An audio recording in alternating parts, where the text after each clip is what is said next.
Hey guys, I'm back. Sorry about that. We're having a lot of technical difficulties over here. Not really sure what happened, but let me know where I left off. Let me know in the comments. I gotta find the show real quick on my computer so I can see what's up with that. So I'm just gonna type it in here because this is how I gotta watch your questions to see what you guys tell me.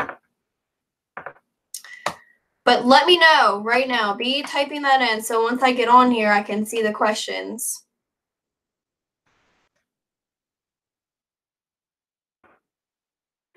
Come on, computer.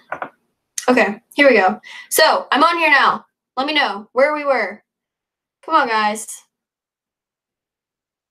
Tell me what you missed. Did you guys get to see the boots? I'm assuming you all got to see the boots. So we were talking about cowboy boots, and we were talking about the soles on them. So basically, I was saying I had a pair that were leather soled, and they got holes in them because of horses and rocks, stepping on rocks, and then I'd get, water in my boots and all that stuff. So I got them resoled to rubber boots. Okay, so perfect. You guys saw the boots. Great. Awesome.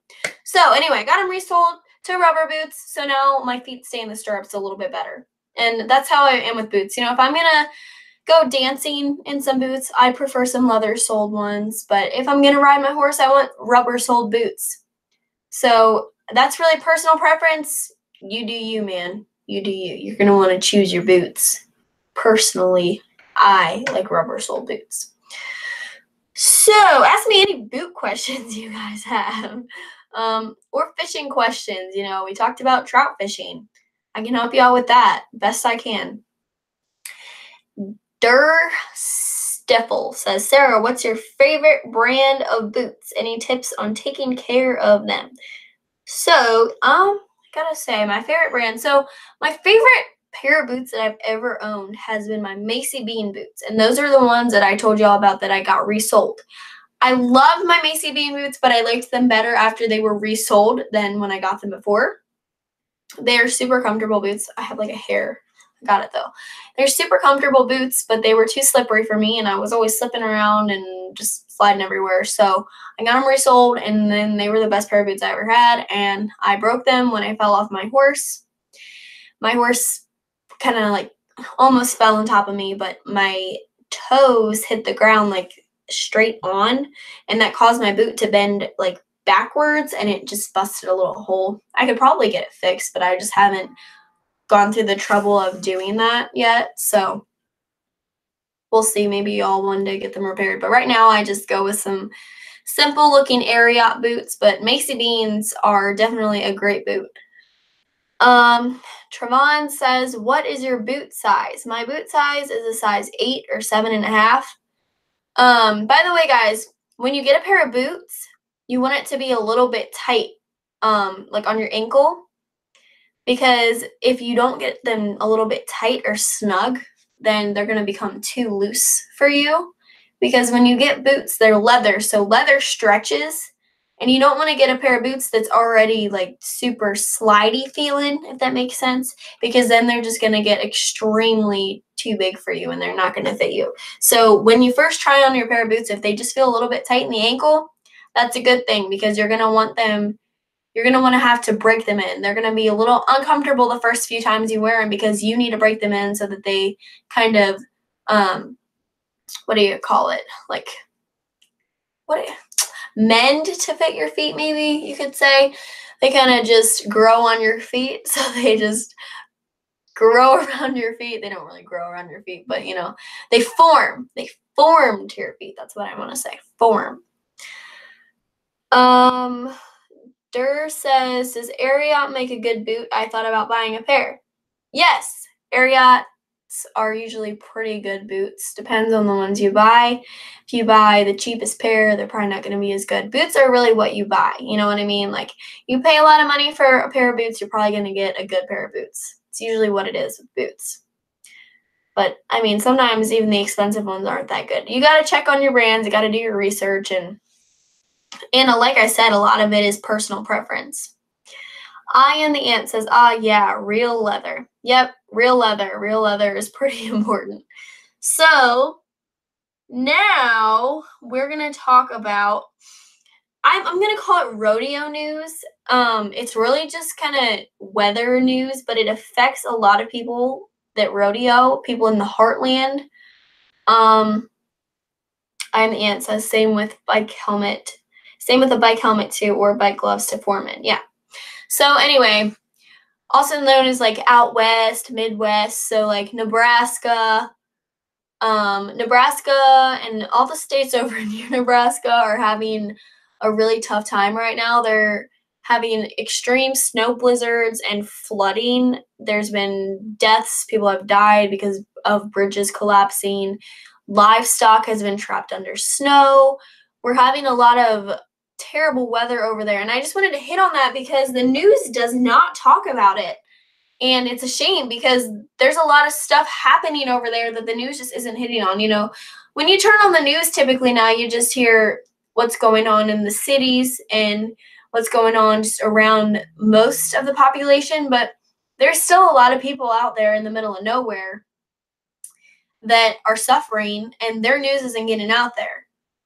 And it's just, I just feel like that our news broadcastings should do a better job at saying, you know, these people need help over here instead of just focusing on the school shootings and the stuff like that. Like people over here are dying from this too. You know what I mean? There's deaths happening from the bad weather. There's animals that are stuck and stranded in the snow that's 8 feet over their heads. You know, this is important stuff too. It's a lot of times we're focusing on the wrong stuff on the news, and I just think it's important to let people know what's going on in other areas too. I'm actually, let me see if I can show you guys a video. Nope, not working. All right, well, heck, I'll share it on my Cowgirls Live real quick because I have a video up here. Share it to my personal Facebook, so I'll share it real quick to my Cowgirls Live, and then you guys can check that out now or later tonight. And it's just a video of basically what's going on out there with the terrible weather. And I mean, in this video, I don't know if it's this video or another one, and the news did finally talk about it in this video a little bit, but they hadn't talked about it until like it got extremely bad, and because people were really trying to get it out there. But there's one of the videos has a cow, actually 2 cows, that the snow is literally over top of their heads, and the ranchers were out there digging up the cows, and they were still alive, but they were literally trapped under the snow. I think the blizzard was really sudden. I don't really know for a fact, but I'm guessing it was really sudden, so they didn't have time to really get their animals inside or somewhat out of the bad conditions. Durr says, my Luchas boots were almost $400. I think I might have bought them too big. I have a little bit of a heel slip in them when I walk. Now I feel bad. Okay, so it's okay to have a little bit of a heel slip. You want that, but I'm just saying when you put them on, like in your ankles, it should be snug. But if your heel slips a little bit, that's perfectly fine. That's actually a good thing because if it didn't, you're going to get blisters. I Am the Ant says the weather can get extreme in the U.S. Yeah, the weather can get extreme here, and it gets pretty extreme in other places too. Trevon says news is 99% Trump these days. You guys are right, and it's 99% people bashing Trump over stuff that happened 30 years ago. But we're not going to get into that. Trevon says 8 viewers and only 3 commenters. Well, Trevon, it's your job to spread the word. Spread the word so that I can get more people on my show. Share the post. Subscribe. All right? Sign up for my notifications. Click the little bell down there. Like the post. Keep commenting. Maybe more people will comment. It's your job to share my posts, guys. All right. So, because we hit the weather, we talked about fishing. We're going to talk about my trip that I'm planning this week. Well, it's already planned, but my mom really planned most of it because she's the planner. I'm just kind of an unorganized person. My mom really plans stuff. And then there's me, and I'm just kind of like, go with the flow. See what happens. Durr says, exactly, you tell him, Sarah. Trump, Trump, Trump. Make America great again. All right, we're not going to get into politics. I'm not about to do that because I'm just going to cause a bunch of arguments, and I don't want to deal with that. So we're not talking about Trump because either people will love him or hate him, and I'm not about to cause an argument. So anyway, this next week, my mom and I are going on a road trip to look at colleges. This Friday we're leaving and we are going to Virginia. I have a lot of family in Virginia. I have a great grandma. I have a granddad in Virginia. By the way, if you're watching this, I don't know if you're watching this, I'll see you on Friday. I have a lot of relatives in Virginia. So my grandma Sarah actually is from Virginia, and she came up here a while back. And then, you know, the whole family, my mom is her daughter, obviously, so, and her siblings had kids, and now we've got a whole cluster of family up here, but most of our family is down in Virginia. So when I go down there, everyone's like, hey, Sarah Lynn. They all call me Sarah Lynn, and they all say, hey, Sarah Lynn, how you been doing? They have this southern accent. And, you know, I pick it up when I'm around them, and then it just kind of fades as more time goes by. But I go down there, I'm like, hey, y'all, how you doing? It's a good time down there. People in the South are a lot nicer than up here, I've noticed. But anyway, the first day of the trip, we're going to Virginia. Chad says, really, is this turning into a Trump love fest for the blind sound topic moderators? Durr says, Sarah, if you don't know how to line dance, what's the best way to start? I don't want to get on the dance floor and look like an idiot. There is a great bar nearby that is like Coyote Ugly. So, if you want to line dance, my advice to you is you just got to jump in. You're going to look like a fool, but all the songs repeat themselves, or at least most of them do. It's really just a repeated motion. And once you pick up the motion, you're just literally doing it over and over again once you pick up the dance.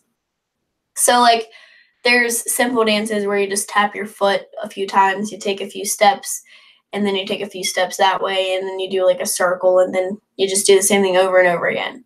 Some of them are more complicated, but it's really just a repetitive thing. So you really just need to get out on the dance floor and look dumb for the first 2 minutes of a song, and then the last 2 minutes of the song, you know what you're doing. And you're going to have to do that with every song until you have the whole song, all of them down. And then eventually you'll just be able to go out on the dance floor and you'll know the whole 4 minutes of the song. And you'll be like, yay, I figured it out. And you can teach your friends. I mean, that's just how it is. You just got to get out there and make a fool out of yourself. People have all been there. You know, we all had to start somewhere. So don't worry about it. If people are going to judge you for that, then just say, you know what, I don't really care. Be like, guess what? I don't care. I'm learning. You used to suck too when you first started. So what are you going to tell me? I mean, really. Trayvon says, how are you traveling? RV. No. You're taking a car to Virginia, staying the night at my great-grandma's or my grandpa's. Have not decided yet. I don't know which one, but one of y'all's houses we're crashing at if you guys are watching this. So we're going down there. We're crashing at one of their houses in Virginia. That's about 4 hours away on Friday. And then Saturday morning, we're getting up early, and we are heading to Tennessee. I don't know. That's probably like 7 hours from Virginia where we're going to be at. So we're heading to Tennessee, and we're actually going to see the Grand Ole Opry on Saturday night. Durr says, I'll just have to find a cowgirl to teach me on the dance floor. Haha. Well, you can do that. Or you can do it by yourself. It's up to you. You do you. But anyway, we're seeing the Grand Ole Opry on Saturday. And then, which is Saturday night. And then after Saturday night, on Sunday, we are heading to SAU, Southern Arkansas University. We're going to check out that school. I've been accepted to that school, and that's really one of my top choices because it's warm. It's warm in Arkansas, Southern Arkansas, which is really why I want to go there because I don't want to be cold. And it's close to Texas. They've got a lot of rodeoing going on down there. So that's one of my first picks for a school. But we'll see if they have space on the rodeo team. Durr says, Sarah, introduce us to the puppy sleeping on the bed. Annie. Hey. Come here. Come here. Say hi to Annie. She doesn't want to move. It's typical of Annie.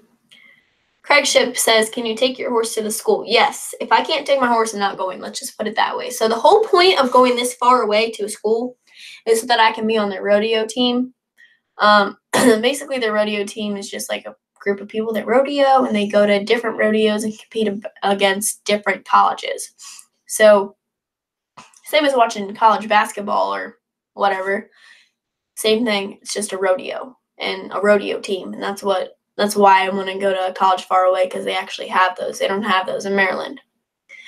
So yeah, I'm planning on taking my horse there. And then after SAU, we are heading up to Kentucky. And I believe that is going to be on Tuesday. We're going to check out Kentucky on Tuesday. And then on Wednesday, we're checking out Tennessee. By the way, it's Murray, Kentucky University. And then Tennessee is Tennessee at Martin. And all these schools have rodeo teams. I've already been accepted to all of them, so I'm really just picking out which one. So then we're checking out Tennessee at Martin on Wednesday, and then we're planning on coming home on Thursday. So, yeah, that's my college road trip. And that's what I'm planning on doing. And now we're going to hit a little bit on drills. So, I recently started practicing for breakaway, and I'll show you a picture of what I did. So, sorry, I'm like over here sniffling. I'm going to pull you guys up a picture since my screen share isn't wanting to work. CraigShipp says, do they have scholarships? Yes, they do have scholarships. All right. So I'm going to find, gotta go to my Snapchat memories because I'm out of storage on my regular photos because I take too many pictures. La la la la la. Come on, phone. Well, anyway, so I have a picture on here. It's loading. But of my, my granddaddy has this steer, and he used it to practice team roping. And I took the horns off of it because they just kind of pop out. And let's see, maybe I can screen share now. I don't know, it's not working. Anyway, took the horns off of it, and I bungee corded this steer to a sled, like with a ton of bungee cords. And then I had my friend pull it around on her horse so that I could rope it. Here we go. I don't know if y'all can see this very well, but that's what it is. That's my setup for that. So we had her set that up. And, well, I set it up. I don't know why I said we had her set it up. But I set it up, and then I had my friend pull it around for me so I could practice roping with Ivy. So if you guys are cheap like me and you don't have a calf that you can just pull around, like a calf sled or something, just rig something up like that, and then you're good to go. It does the same thing. It works the same way. It's just a little cheaper. So that's one of my drills that I do, and my friend will just pull that around, and I'll follow it around on my horse and rope it and stop. And that's how you practice for breakaway roping. Durr says, Sarah, what's a good watch for a cowboy, or do cowboys even wear watches? Well, you know, why don't you ask Craig that one? I'm sure he can help you find a watch. I don't know much about watches. And I don't know a lot of cowboys that even use watches, but I'm sure some of them do. I mean, they need to keep track of time just like we all do, so just ask Craig about a good watch that's durable. I'm gonna say it's gonna have to be durable, not super fancy, probably not super expensive because cowboys are always cheap. So he says they wear an Iron Man. Okay, so an Iron Man watch. Y'all are gonna have to tell me what an Iron Man watch is or check that out. I don't know much about watches. Ask Craig. So ask Craig. Go to the Frederick County Facebook page, like their page, check out their videos, subscribe to this channel, check out Christiana Photography. She's one of my sponsors. She takes amazing pictures. So check out my sponsors since I couldn't screen share them with y'all. I Am the Ant says, a real tough watch. Thank you guys for watching tonight's show. Sorry for the many technical difficulties that you experienced, but I really appreciate y'all persevering and watching anyway. So thank you. By the way, I won't be on next Monday because I'm going to be out of town. I'll try to figure out something, but I'm not literally going to be like, it's probably not going to be the regular, it's definitely not going to be the regular setup, but I'm going to try to get you all something up here depending on where I'm at. So thank you guys for watching. Have a nice night. Bye.